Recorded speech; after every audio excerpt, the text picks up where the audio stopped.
The iron gates of the Trans-Allegheny Lunatic Asylum groaned open as Dr. Samuel Hartwell approached, his leather medical bag clutched so tightly in his trembling hands that his knuckles had turned white against the October cold.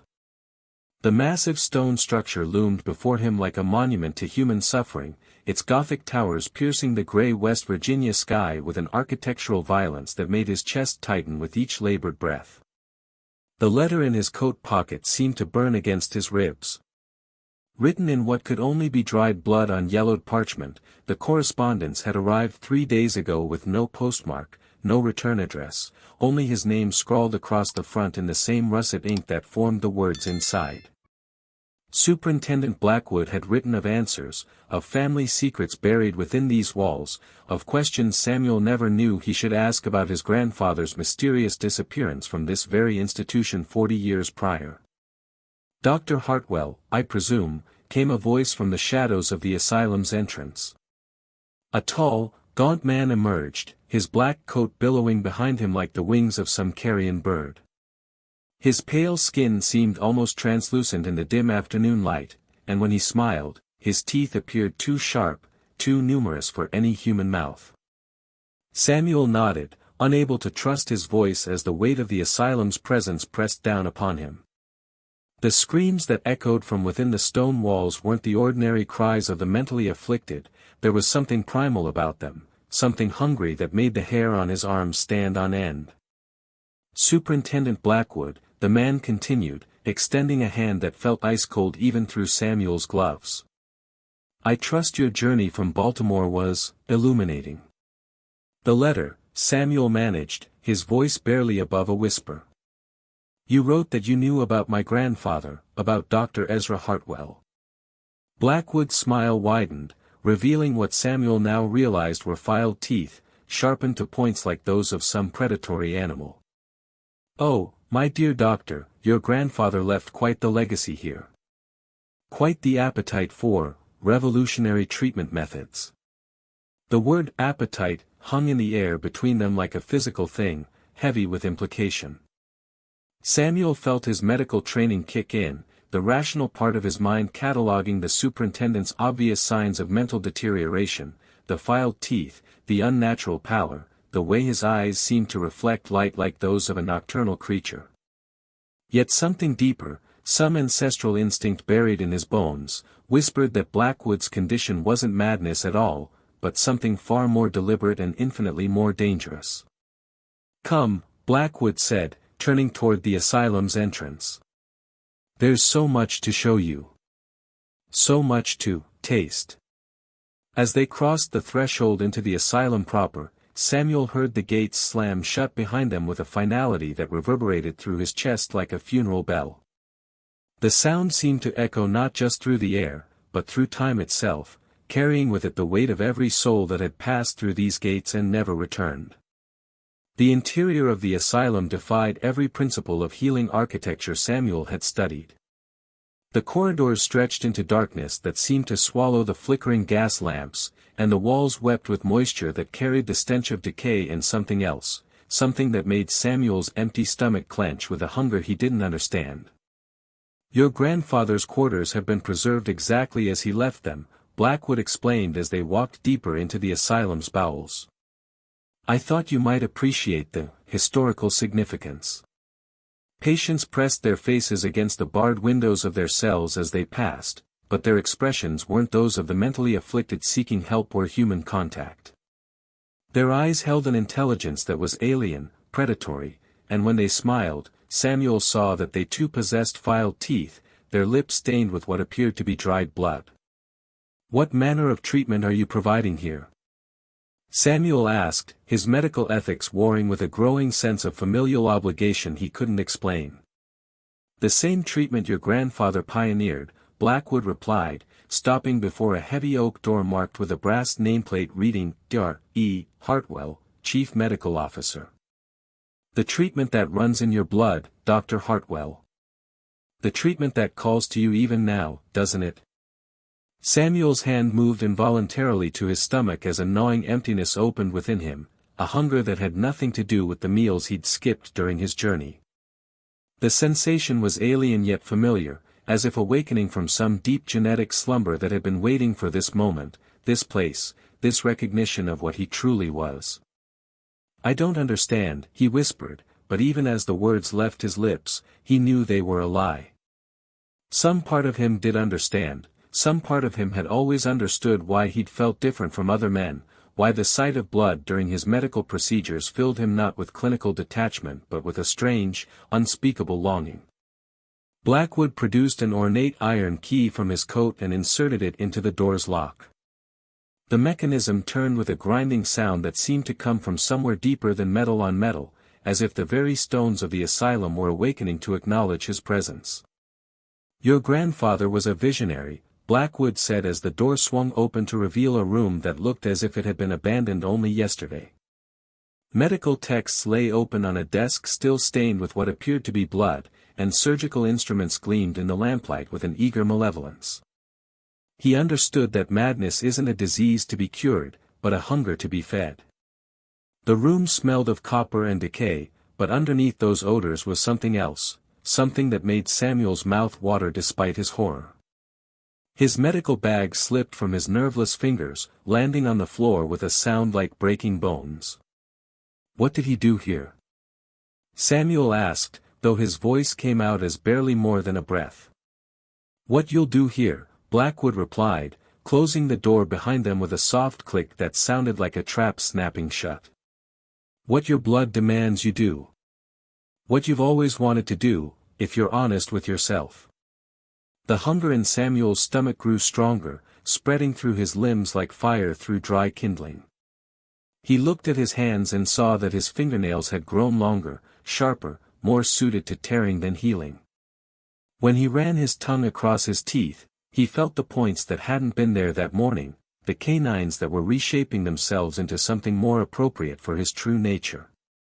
"The patients here," Samuel said, understanding dawning like a cold sunrise. "They're not insane." "Oh, they are," Blackwood laughed, the sound like grinding glass. "But their madness has a purpose. A hunger.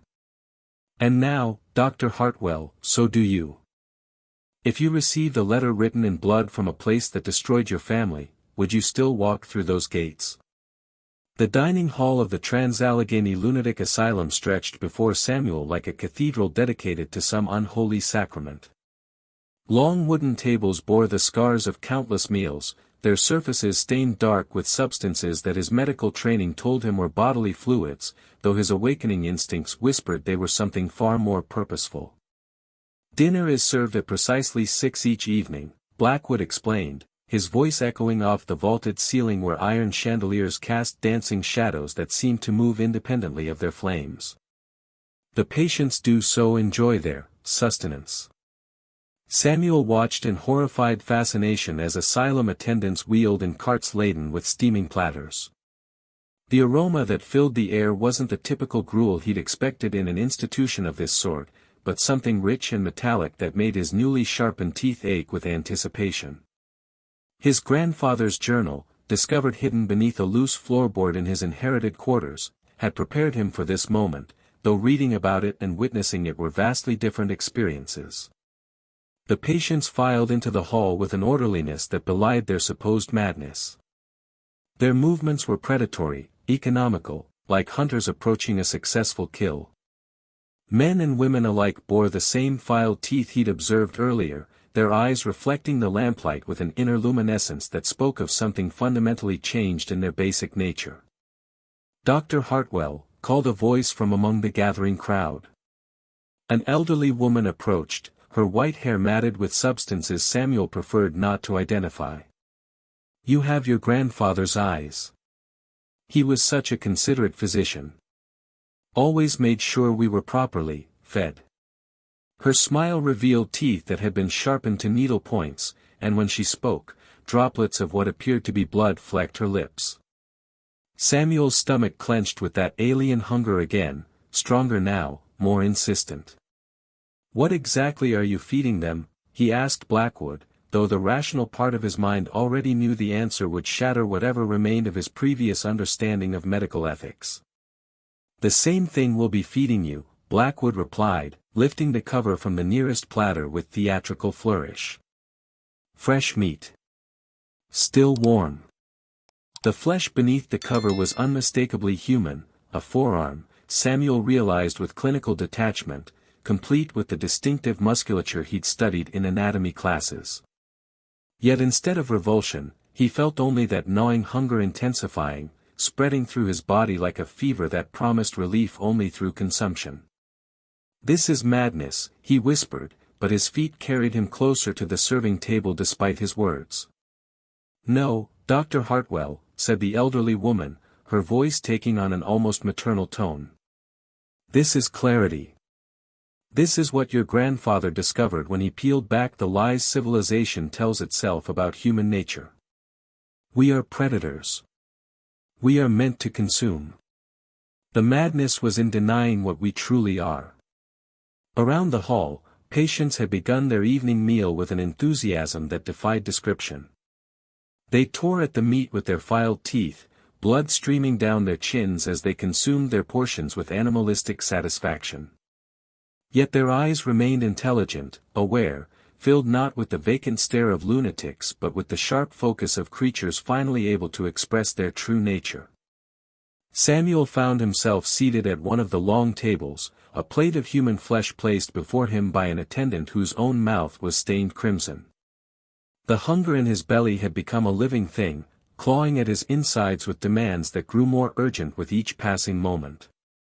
"Your grandfather's first meal," Blackwood said, settling beside him with his own generously filled plate, was the previous superintendent. Dr. Morrison had been trying to cure our patients of their natural appetites. Ezra understood that such inclinations weren't symptoms to be treated, but gifts to be embraced. "You're all insane," Samuel said, but his hand was already reaching for the fork beside his plate. "Are we?" asked a young man seated across from him, pausing in his consumption to fix Samuel with an unnervingly sane gaze. "Tell me, doctor, in all your medical training, did you ever feel truly satisfied? Did healing others fill the emptiness inside you, or did it only make you more aware of what was missing?" The question struck Samuel with uncomfortable accuracy. Throughout his years of study and practice, he'd felt like an actor playing a role, performing the motions of healing while some deeper part of himself remained perpetually unfulfilled. He'd attributed it to the natural cynicism that developed in physicians who saw too much suffering, but now he wondered if it had been something else entirely, a hunger for something his civilized mind had refused to acknowledge. "The first bite is always the most difficult," the elderly woman said kindly. "After that, everything becomes much clearer." Samuel lifted the fork to his lips, the meat still warm against his tongue. The flavor that exploded across his taste buds was unlike anything he'd ever experienced, rich, complex, satisfying in a way that transcended mere nutrition. It was as if every meal he'd ever eaten had been a pale imitation of true sustenance, and now he finally understood what his body had been craving his entire life. As he swallowed, a warmth spread through his chest that had nothing to do with the temperature of the food. The constant restlessness that had plagued him since childhood, the sense of searching for something he couldn't name, began to quiet for the first time in his memory. "There," Blackwood said with satisfaction. "Now you begin to understand what your grandfather discovered. What this place truly offers." Samuel looked around the dining hall with new eyes. The patients weren't mad, they were liberated. Free from the societal constraints that had kept their true nature chained and starving. The filed teeth, the predatory movements, the intelligent hunger in their eyes, all of it suddenly made perfect sense. "How long?" he asked, surprised by how calm his voice sounded. "How long have you been running this establishment?" "Since your grandfather's time," Blackwood replied. 40 years of careful cultivation. Of finding others like us, others who carry the hunger in their blood. Some come willingly, drawn by family history like yourself. Others arrive as patients, their appetites misdiagnosed as madness by physicians who lack our understanding. And the food? Samuel gestured toward his half-empty plate, no longer horrified by its contents but merely curious about the logistics. "There are always those who won't be missed," the young man across from him explained matter-of-factly. "Vagrants, criminals, the occasional nosy government inspector. The beauty of an asylum is that people expect screaming. They expect death. They simply assume it comes from madness rather than appetite." Samuel finished his meal with growing enthusiasm, each bite reinforcing the rightness of this path. The hunger that had gnawed at him his entire life finally felt sated, replaced by a deep satisfaction that seemed to emanate from his very bones. "Your grandfather left detailed notes," Blackwood said as the evening meal concluded around them. "Anatomical studies, recipes, preservation techniques. He was quite the innovator. I believe you'll find his research most illuminating." As the patients filed out of the dining hall with the same predatory grace they displayed entering, Samuel realized that he no longer saw them as patients at all. They were family. Kindred spirits who'd found their way home to their true nature. The transformation was complete, though he hadn't recognized it happening. Somewhere between that first bite and this moment of clarity, Dr. Samuel Hartwell the healer had died, and something far more honest had taken his place. The basement of the Trans-Allegheny Lunatic Asylum descended far deeper than any legitimate medical facility required. Samuel followed Blackwood down stone steps worn smooth by decades of foot traffic, the walls growing damper and more stained with each level they passed. Gas lamps flickered in iron sconces, casting shadows that seemed to writhe with independent life, and the air grew thick with the mingled sense of formaldehyde, decay, and something else, something that made his newly awakened appetite stir with anticipation. "Your grandfather's true laboratory," Blackwood announced, producing another ornate key from his coat as they reached a heavy wooden door marked with symbols that predated any Christian iconography Samuel recognized. Dr. Morrison never knew it existed. None of the previous superintendents did. "It's been our secret for 40 years. The lock turned with the same grinding sound Samuel had heard upstairs, as if the very stones were alive and responding to their presence. The door swung open to reveal a chamber that defied the architectural logic of the building above.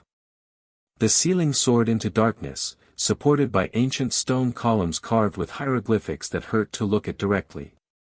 Surgical tables lined the walls, their surfaces stained with decades of use, while shelves filled with preserved specimens in glass jars stretched up into the shadows. But it was the altar at the room's center that commanded Samuel's attention. Carved from a single block of black stone, its surface was etched with channels that led to collection bowls at each corner. The stone itself seemed to absorb light rather than reflect it, creating a void in the chamber's illumination that drew the eye with hypnotic intensity. "Magnificent, isn't it?" Blackwood's voice carried an almost religious reverence. "Pre-Columbian, though we're not entirely certain which civilization created it. Your grandfather discovered it during the asylum's initial excavation and recognized its potential." Samuel approached the altar with steps that felt guided by something other than his own will. The stone radiated a cold that penetrated through his clothes and into his bones, yet rather than discomfort, he felt a recognition, as if greeting an old friend after a long absence. "What is it?" he whispered, running his fingers along the carved channels. The stone felt warm beneath his touch despite its apparent coldness, and for a moment he could have sworn he felt a pulse, like the heartbeat of some vast, sleeping creature. "A feeding altar," Blackwood explained, moving to one of the surgical tables and retrieving a leather-bound journal Samuel recognized as his grandfather's handwriting. Dr. Ezra documented his first encounter with it in meticulous detail. "Would you like to read his words?" Samuel accepted the journal with hands that trembled not from fear but from anticipation. The pages fell open as if guided by invisible hands to an entry dated October 15, 1834, exactly 40 years ago to the day. "The excavation has revealed something extraordinary," his grandfather's familiar script began. "The workers refuse to continue digging, claiming the stones whisper to them in languages they don't recognize. But I hear them clearly now. They speak of hunger. Of communion. Of a covenant older than the Christ followers' pitiful deity. Samuel's eyes raced across the pages, absorbing his grandfather's transformation from respected physician to something far more profound. The journal documented experiments that pushed beyond the boundaries of medical science into realms that conventional wisdom would label as unholy, yet every word resonated with a truth that Samuel felt in his very marrow. The patients respond beautifully to the new treatments, another entry read. Their supposed madness was simply hunger expressing itself through the only channels their limited understanding could provide. When properly fed, when given the sacrament of flesh, their minds clear and their true nature emerges. They are no longer patients, they are disciples.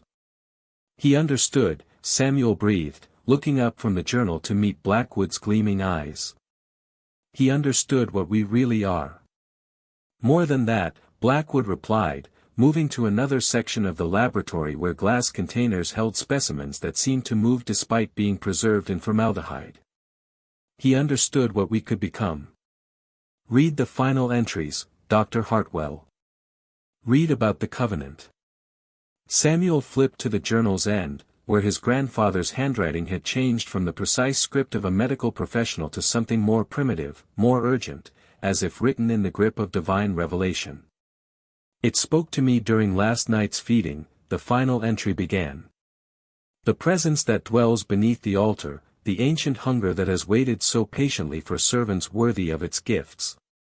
It offers a covenant, unlimited knowledge, perfect understanding of the human form and how to unmake it, in exchange for a simple service.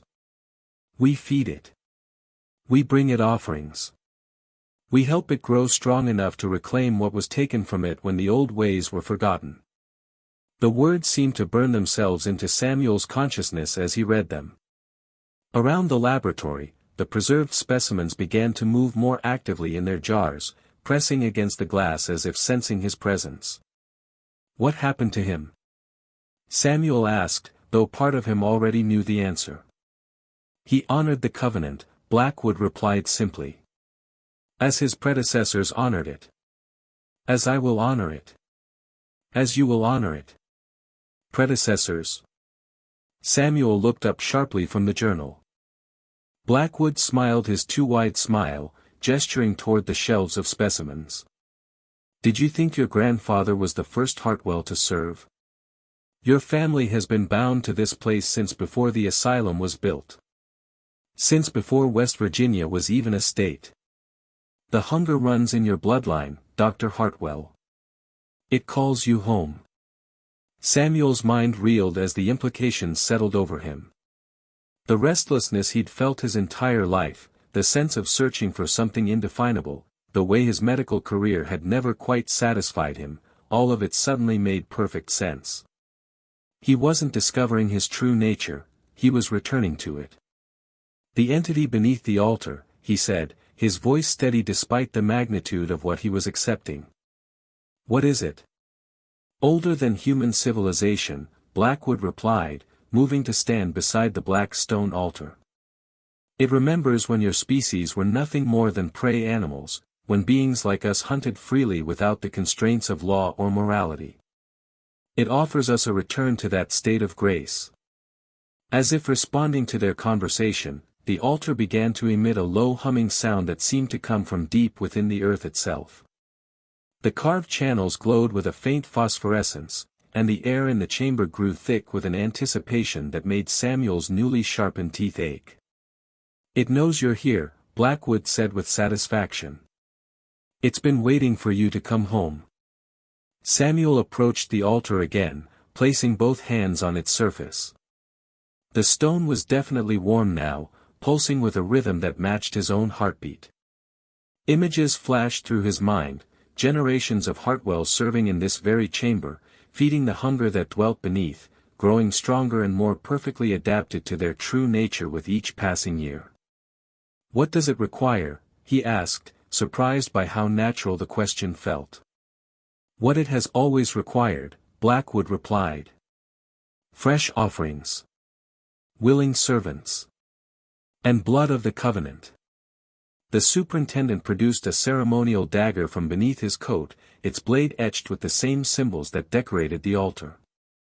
The metal gleamed with an inner light that had nothing to do with the gas lamps, and Samuel understood without being told that this was the same blade his grandfather had used, and his grandfather's predecessors before him. "One cut," Blackwood explained, offering Samuel the dagger. "Your blood on the altar stone, and the covenant passes to you. The hunger will guide you from that moment forward. You'll never feel lost or empty again." Samuel accepted the blade, testing its weight in his hand. The metal felt eager, almost alive, as if it had been waiting decades for this moment. Around the laboratory, the specimens in their jars pressed against the glass with increasing urgency, and the humming from the altar grew stronger. He drew the blade across his palm without hesitation. The pain was sharp but brief, replaced immediately by a sense of completion that flooded through his entire being. His blood dripped onto the altar stone, disappearing into the carved channels as if absorbed by something living. The moment his blood touched the altar, everything changed. The laboratory filled with a presence that was ancient beyond human comprehension, hungry beyond mortal understanding, and pleased beyond divine satisfaction. It recognized him, welcomed him, claimed him as its own. Samuel Hartwell, physician and healer, died in that instant. What stood in his place was something far more honest, far more perfect, and infinitely more dangerous. Dawn broke gray and lifeless over the Trans-Allegheny Lunatic Asylum as Samuel stood at the window of his grandfather's quarters, watching steam rise from the valley below like the breath of some enormous sleeping beast. 3 days had passed since his covenant with the entity beneath the altar, and the transformation consuming his body had accelerated beyond anything Blackwood's warnings had prepared him for. His reflection in the window glass showed a man he barely recognized. His skin had taken on the same translucent pallor as the other covenant holders, and his filed teeth had grown longer, more pronounced, designed now for tearing rather than chewing. But it was his eyes that disturbed him most. They reflected light like those of a nocturnal predator, and when he concentrated, he could see heat signatures through the walls, mapping the movement of every living thing within the asylum's confines. "Dr. Hartwell," came a voice from behind him. He turned to see Agnes, the elderly patient who had welcomed him during his first meal, standing in his doorway without having knocked. Her white hair hung loose around her shoulders, and her nightgown was stained with what appeared to be fresh blood. "Agnes," he acknowledged, no longer surprised by the way the covenant holders moved through the asylum as if walls and locked doors were merely suggestions. "You're up early." She smiled, revealing her needle-sharp teeth in what he now recognized as an expression of genuine warmth among their kind. "The new ones have arrived, Doctor. Mr. Blackwood thought you'd want to examine them." Samuel felt his pulse quicken with anticipation. New arrivals meant fresh blood, new potential converts to their cause, or at the very least, sustenance for the growing hunger that gnawed at him constantly now. The human flesh he'd consumed over the past 3 days had barely dulled the edge of his appetite. The entity beneath the altar demanded more, always more. He followed Agnes through corridors that seemed different in the morning light, older somehow, as if the asylum were shedding its Victorian facade to reveal the ancient structure that lay beneath. The walls wept moisture that tasted of copper when he unconsciously licked his lips, and the gas lamps flickered with flames that cast shadows in impossible directions. The asylum's main receiving area had been transformed into something resembling a marketplace. Covenant holders moved among 3 new arrivals, a middle-aged businessman, a young woman in traveling clothes, and a boy who couldn't be more than 16, examining them with the calculating gaze of buyers evaluating livestock. "Government inspectors," Blackwood explained as Samuel approached. "The boy is the businessman's son. They've come to investigate reports of irregularities in our patient treatment methods." Samuel studied the 3 captives with his enhanced vision, noting their elevated heart rates, the way their pupils dilated with terror despite the laudanum they'd obviously been given to keep them docile. The businessman kept trying to speak, but the drugs made his words come out as unintelligible mumbles. His son wept silently, tears streaming down cheeks that would taste deliciously of salt and fear. "The woman?" Samuel asked, finding himself drawn to her despite her unremarkable appearance. Something about her scent was different, more complex than simple human terror. "Claims to be a journalist," Blackwood replied dismissively. Though her question suggested she knows more about our operations than any random reporter should. "We suspect she may be connected to one of our former meals." The woman's eyes fixed on Samuel with a clarity that cut through the laudanum haze. When she spoke, her words were slurred but comprehensible. You're Dr. Samuel Hartwell. From Baltimore.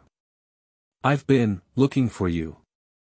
Samuel felt something cold settle in his stomach that had nothing to do with hunger. "Looking for me?" "Your patients," she whispered, struggling against the restraints that held her to a wooden chair. "In Baltimore. They've been disappearing. 5 in the past month.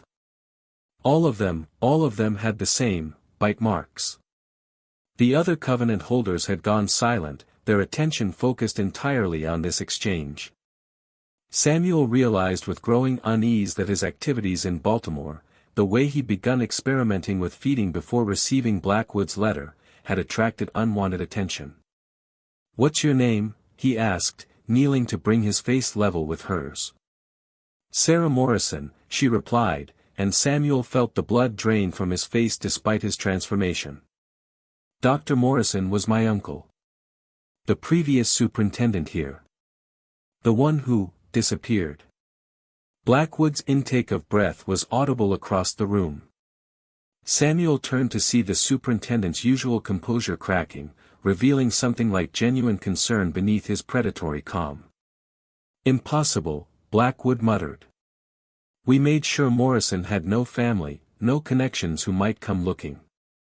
"You made sure he had no immediate family," Sarah corrected, her voice growing stronger as she fought off the drug's effects. "But Uncle Thomas kept detailed correspondence with his sister, my mother. When his letters stopped coming, when the asylum administration claimed he'd simply resigned his position, she knew something was wrong." Samuel rose slowly, his mind racing through the implications. If Sarah Morrison had been investigating the asylum, if she'd connected the disappearances in Baltimore to this place, then others might know where she'd gone. The covenant holder's carefully maintained secret was in jeopardy. "What did you tell people about coming here?" Samuel asked, though he already suspected the answer would determine whether she lived long enough to join their ranks or died before the next feeding. Sarah's smile was grim but triumphant. "Everything. The Baltimore Police Department has a full report. The governor's office has been notified. And if I don't return to Charleston within the week, federal marshals will be paying you a visit." The silence that followed her words was broken only by the soft weeping of the businessman's son and the distant sound of patients moving through the asylum's upper floors. Samuel felt the collective attention of every covenant holder in the room focusing on him, waiting to see how he would handle this crisis. "She's lying," Agnes said finally, though her tone suggested she wasn't entirely convinced. "Trying to save herself and the others." But Samuel could smell the truth on Sarah Morrison, could hear the steady rhythm of her heartbeat that indicated honesty rather than deception. His enhanced senses, gifts of the covenant, confirmed what his rational mind had already concluded: their secret was out, and exposure was imminent. "How long do we have?" he asked Sarah directly. 2 days, maybe 3 if the weather slows the telegraph lines," she replied. "But they're coming, Dr. Hartwell. You can't hide what you've done here much longer." Samuel looked around the room at the faces of his fellow covenant holders, Agnes with her maternal concern, the young man from the dining hall whose name he'd learned was Thomas, Blackwood with his surgical precision, and a dozen others who had found their true nature within these walls.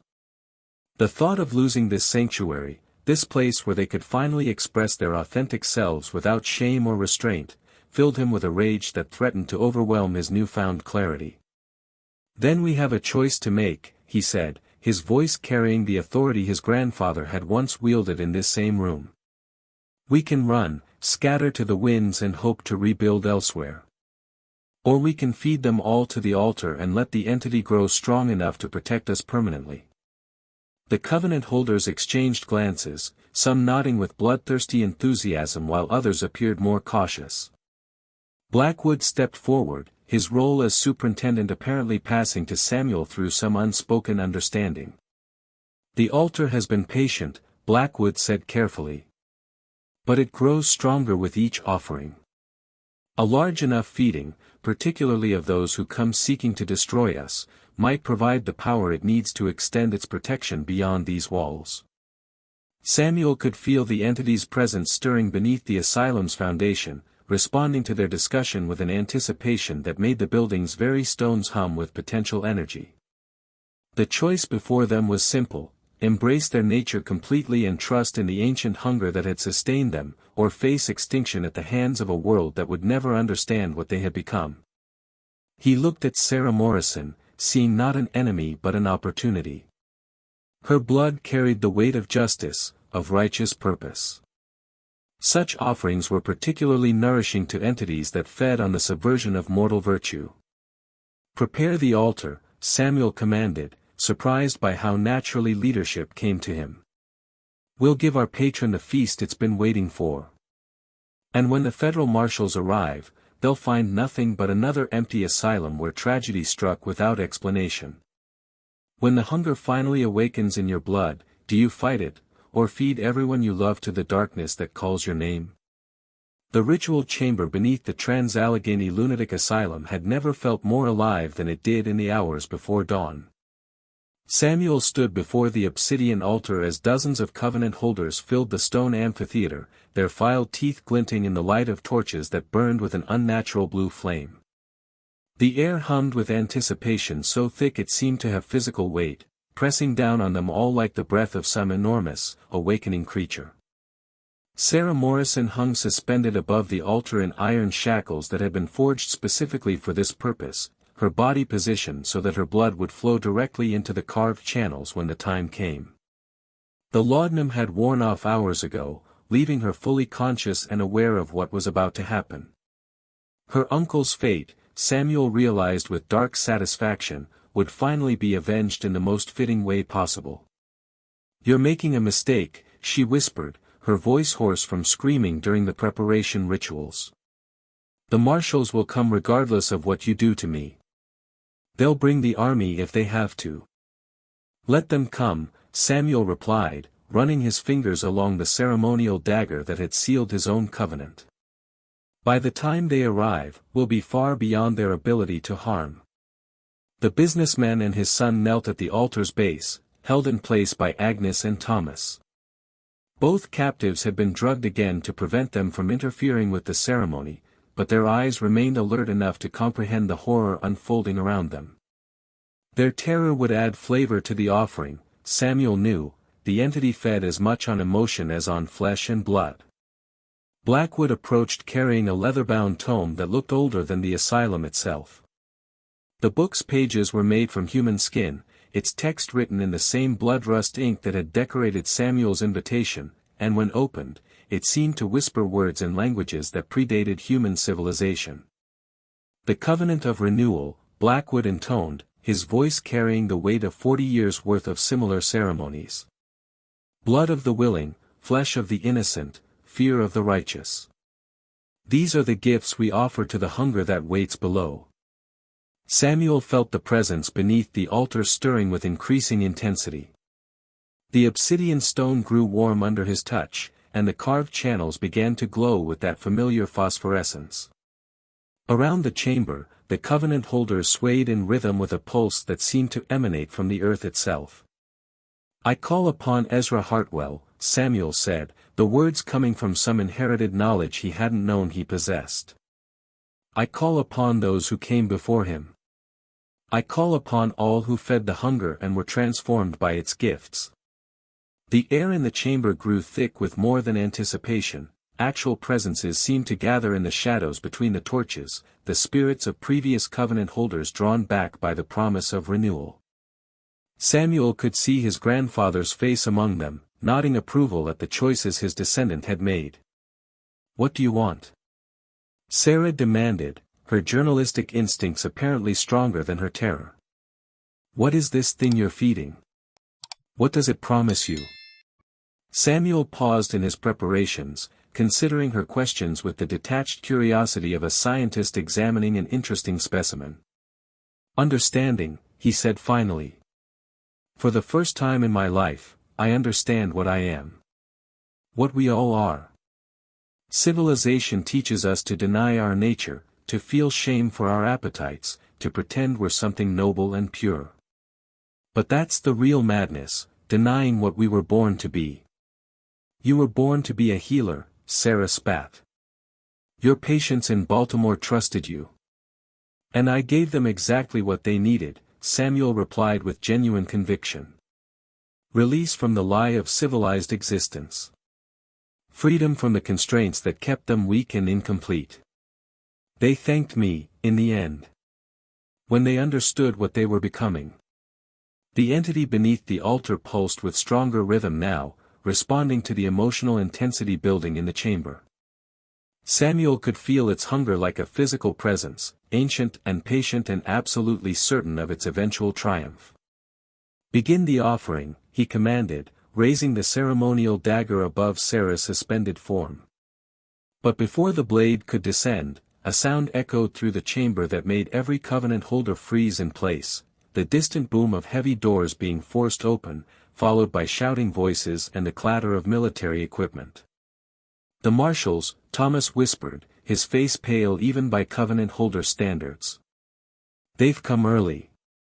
Samuel felt a moment of genuine panic before the entity's presence flooded through him, bringing with it a calm that transcended human fear. The hunger that dwelt beneath the altar had been waiting for this moment, had perhaps even orchestrated it. A confrontation with the forces of conventional law would provide the perfect opportunity to demonstrate its growing power. "Let them come," Samuel said, his voice carrying new authority. "We'll add their blood to the offering. Federal marshals will make particularly nourishing sacrifices." The sounds of conflict grew closer, footsteps in the corridors above, doors being broken down, the sharp reports of gunfire. But Samuel felt no urgency to escape or hide. The covenant holders were beyond such concerns now. They had transcended the petty limitations that governed ordinary human existence. "You're all going to die," Sarah said, but there was less certainty in her voice than before. "They have rifles, trained soldiers. You can't fight the entire United States government." "Watch us," Agnes replied with motherly confidence, her filed teeth gleaming in the torchlight. "We're not what we used to be, dear. None of us are." As if to demonstrate her point, the elderly woman's form began to change before Sarah's horrified eyes. Her bones lengthened and strengthened, her pale skin took on a grayish hue that better reflected the torchlight, and her fingernails grew into claws capable of tearing through steel. Around the chamber, the other covenant holders underwent similar transformations, revealing what they had truly become during their years of service to the entity below. Samuel felt his own body responding to the proximity of danger, muscles strengthening, senses sharpening beyond even their enhanced state. The hunger that had gnawed at him for days crystallized into something more focused, not just the desire to feed, but the need to protect this sacred place and the family he had found within its walls. "Complete the ritual," he ordered Blackwood, who had continued reading from the ancient tome despite the chaos erupting above them. "The entity must be fed before the soldiers reach us." But even as Blackwood's voice rose in the final incantations, Samuel knew that everything had changed. The careful secrecy that had protected the asylum's true nature for 40 years was ending. What emerged from this night would be something entirely new, a direct confrontation between the hunger that dwelt beneath the earth and the civilized world that sought to deny its existence. The obsidian altar pulsed with increasing intensity, its carved channels glowing so brightly now that they cast dancing shadows on the chamber walls. The entity's presence filled the space with such force that the very stones began to crack under the pressure of its attention. "Now," Samuel said, raising the dagger for the final time. "Before they reach us. Feed the hunger. Renew the covenant. Show them what we've become."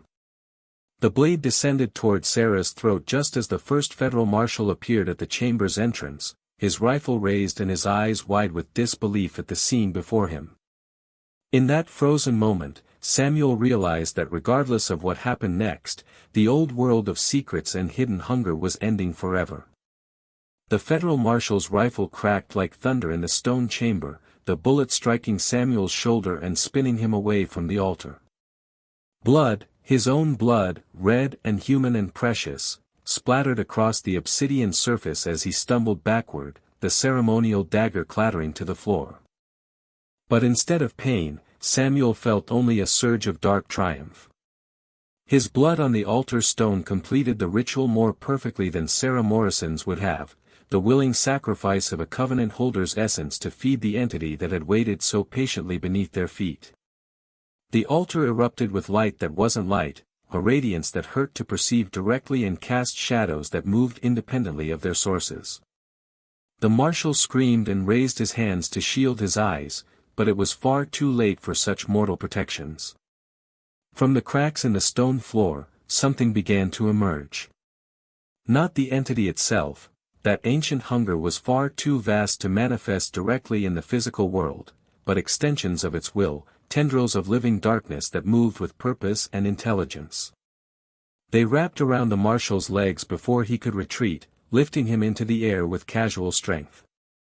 Magnificent, Blackwood breathed, his eyes reflecting the unnatural radiance as more marshals appeared in the chamber's entrance. 40 years of patient feeding, and now it has strength enough to act directly. The covenant holders throughout the chamber had completed their transformations, becoming something that straddled the line between human and predator.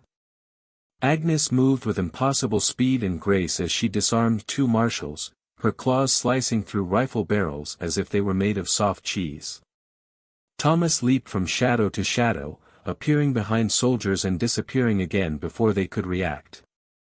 Samuel pressed his hand to his wounded shoulder, feeling the bullet wound already beginning to close. The entity's gifts included accelerated healing, he realized, another advantage they held over their merely human attackers. "You cannot stop what has already begun," he called to the remaining marshals, his voice carrying clearly over the sounds of combat. "This place is beyond your jurisdiction now. We are beyond your laws." A grizzled sergeant stepped forward, his saber drawn and his face set with military determination. "In the name of the United States government, I order you to surrender. Release your hostages and submit to federal authority." Samuel laughed, the sound echoing off the chamber walls with harmonics that seemed to come from the earth itself. "Federal authority? Sergeant, you're standing in a place older than your republic, serving an entity that was ancient when your continent was young. What makes you think your government's opinion matters here?" The sergeant's answer was to charge forward with his saber raised, but Agnes intercepted him before he'd taken 3 steps. Her transformation had progressed further than the others, leaving her more creature than woman, and she lifted the soldier off his feet with one clawed hand. "Such brave little boys," she cooed in a voice like grinding stone. "So certain of their righteousness. You'll make excellent additions to our feast." Around the chamber, the battle was turning decisively in favor of the covenant holders. The darkness emerging from the cracked floor wasn't simply attacking the soldiers, it was consuming them, drawing their life force back to feed the entity below. Each death strengthened the manifestation, made it more solid and purposeful. Sarah Morrison still hung in her shackles above the altar, watching the carnage with the horrified fascination of someone seeing their worst fears confirmed. "This is what you wanted," she screamed at Samuel over the din of combat. "This is your great transformation. You've become monsters." "No," Samuel replied, catching the ceremonial dagger as one of the darkness tendrils retrieved it for him. We've become honest. For the first time in our lives, we're expressing our true nature without shame or restraint. He approached the altar again, stepping over the bodies of fallen marshals. The entity's presence filled his mind with visions of what was to come, the asylum spreading its influence beyond these walls, finding others who carried the hunger in their blood, building a new kind of civilization founded on authentic predation rather than hypocritical morality. The old world is ending, he told Sarah as he raised the dagger once more. What emerges from its ashes will be infinitely more honest. But even as he spoke, Samuel heard something that gave him pause, more footsteps in the corridors above, far more than the small force of marshals they'd just defeated. The sergeant's words about government authority suddenly took on new significance. "How many did you bring?" he demanded of the dying officer. The sergeant smiled through blood-flecked lips. "2 companies of infantry," he gasped. This was just the advance team. The real force is surrounding the asylum right now. Samuel felt a chill that had nothing to do with the underground chamber's temperature. 2 companies meant nearly 400 soldiers, far more than even the Covenant holders could handle in their transformed state. The entity might be strong enough to manifest directly now, but it was still bound to this place, still limited by the physical laws that governed its ancient prison. "It doesn't matter," Blackwood said, though his voice carried less certainty than before. "The entity is awake now. It can protect us." But as if responding to his words, explosions began echoing through the asylum above them. The soldiers weren't coming down to fight, they were bringing the entire building down on top of the chamber. "Dynamite," Thomas said grimly, recognizing the distinctive sound. "They mean to bury us alive." Samuel looked around the chamber at his fellow Covenant holders, seeing his own realization reflected in their transformed faces. They had won this battle, but the war was far from over. The entity stirring beneath the altar was powerful, but not yet powerful enough to face the full might of the federal government. "There's another way," he said suddenly, the words coming from the same inherited knowledge that had guided him through the ritual. "The Covenant can be expanded. If we feed the entity enough life force all at once, it can break free from its earthly prison." "What are you suggesting?" Blackwood asked, though his expression suggested he already knew. Samuel raised the dagger toward his own throat, meeting the eyes of every Covenant holder in the chamber. "We offer ourselves. All of us. Our willing sacrifice will give it the power it needs to transcend these physical limitations." The explosions above grew louder, and dust began falling from the chamber's ceiling. They had minutes at most before the entire structure collapsed. "A mass suicide?" Agnes asked, her transformed features showing uncertainty for the first time.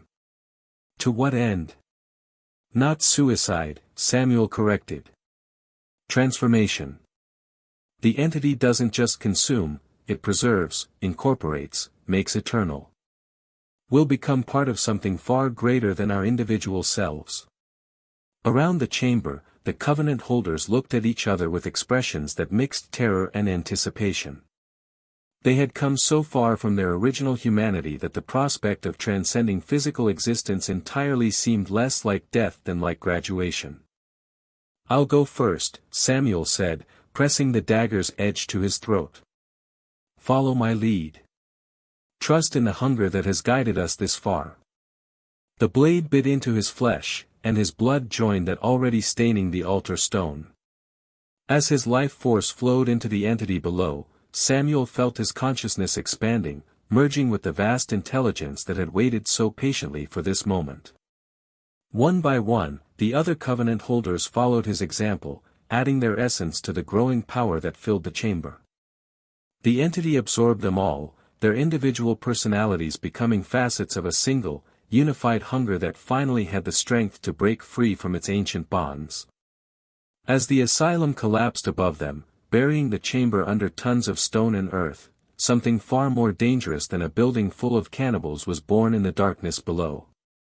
The Trans-Allegheny Lunatic Asylum would become just another historical footnote, a tragedy explained by gas explosions and unstable foundations. But the hunger Samuel had awakened would endure, spreading through bloodlines and dreams, calling to others who carried the appetite in their genes. The covenant had been renewed, and the feast would continue in new places, with new servants, until the day when civilization finally acknowledged its true nature. If this was your brother, would you still try to save him, or would you light the dynamite yourself? 50 years passed before anyone dared to disturb the ruins of the Trans-Allegheny Lunatic Asylum. The official record spoke of a gas explosion that had claimed the lives of federal marshals investigating reports of patient mistreatment, a tragic accident that left the facility completely destroyed and unsuitable for reconstruction. The land was declared a federal memorial site, though no memorial was ever built, and the few locals who remembered the incident preferred not to discuss it. But in 1884, a young historian named Marcus Hartwell arrived in West Virginia with a genealogical curiosity that wouldn't be satisfied by official explanations. He was Samuel's great-nephew, drawn by family stories about a brilliant ancestor who had vanished while serving as a physician at the infamous asylum. His research had uncovered inconsistencies in the federal reports, suggestions that the explosion had been deliberately set rather than accidental. Marcus stood at the edge of the crater where the asylum had once stood, studying blueprints he'd obtained from the state archives. According to the original construction documents, there should have been basement levels extending far deeper than the official records indicated. If those levels had survived the explosion, they might contain answers to questions that had haunted the Hartwell family for half a century. The excavation began at dawn on October 15, exactly 50 years after Samuel's ritual had transformed him and his fellow covenant holders into something beyond human classification. Marcus had hired a small crew of local workers, though he'd been forced to pay triple wages to find men willing to dig in what they considered cursed ground. "There's something down here," called one of the workers from the bottom of the excavation pit. "Looks like worked stone, not natural rock." Marcus descended on a rope ladder, his heart racing with anticipation. The chamber they'd uncovered matched the basement level shown in his grandfather's architectural drawings, but this wasn't the surgical theater or medical storage areas he'd expected to find. The stone walls were covered with carvings that hurt to look at directly, symbols that seemed to shift and writhe when viewed peripherally. At the chamber's center stood an obsidian altar that had somehow survived the explosion completely intact. Its surface was stained with substances that looked suspiciously fresh despite having been buried for 5 decades, and the carved channels glowed with a faint phosphorescence that provided the only illumination in the underground space. "Sir," one of the workers called nervously from above. "We should leave this place undisturbed. Some things are meant to stay buried."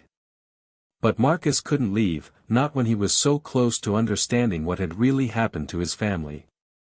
He approached the altar with steps that felt guided by something other than his own curiosity, and when he placed his hands on the obsidian surface, the stone was warm to the touch despite the surrounding cold.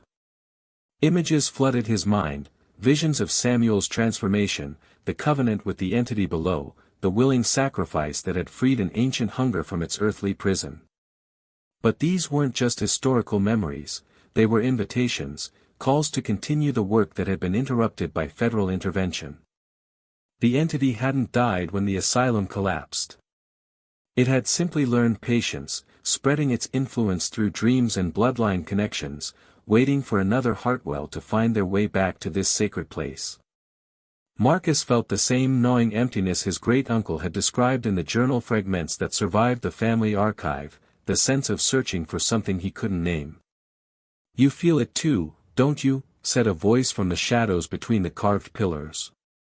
Marcus turned to see a figure emerging from what had appeared to be solid stone, a woman in the rotted remains of a nurse's uniform, her pale skin translucent and her teeth filed to needle points. The hunger. It never leaves, once it's awakened. "You're not possible," Marcus whispered, though his medical training told him to approach this apparition as a patient rather than a supernatural phenomenon. "You can't have survived down here for 50 years. The woman, Agnes, though Marcus didn't know her name, smiled with maternal warmth. We didn't survive, dear boy. We transformed. Became part of something far greater than our individual selves. And now you have the chance to join us.